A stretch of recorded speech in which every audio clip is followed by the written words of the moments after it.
Face au promu Boulogne-sur-Mer, le TFC n'avait qu'un objectif en tête, la victoire. Devant 27 000 spectateurs, ce sont les Violets qui se mettent les premiers en action. Les hommes d'Alain Casanova prennent logiquement les devants sur un coup franc du capitaine Étienne Guido, déposé sur la tête de Fofana. Revenu de blessure, le défenseur toulousain signe son retour et ouvre le score à la 28e minute de jeu. C'est ensuite au tour d'André-Pierre Gignac de faire son numéro d'un mini ciseau retourné. Il frappe au but, mais Bédénic est vigilant. Malgré une pubalgie, l'international français est à l'affût et récupère le ballon suite à une erreur défensive boulonnaise. Son tir est trop puissant, sa frappe n'est pas cadrée. Moussa Sissoko va connaître le même sort. Sur un centre parfait de Tabanou, le meilleur buteur du TFC rate l'immanquable. Les Toulousains mènent 1-0 mais ne parviennent pas à se mettre à l'abri. Les Boulonnais le sentent et poussent pour revenir au score. La construction de cette action est magnifique, mais Capouveille éloigne le danger.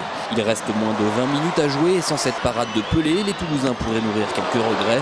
En toute fin de match, chacune des deux équipes aura encore une occasion. Gignac d'abord, sur un centre d'Ebondo, rate une nouvelle fois le cadre. Dans les arrêts de jeu, Boulogne est à un crampon de l'égalisation. Yohan Pelé se prend de plein fouet Dembélé et devra sortir sur une civière.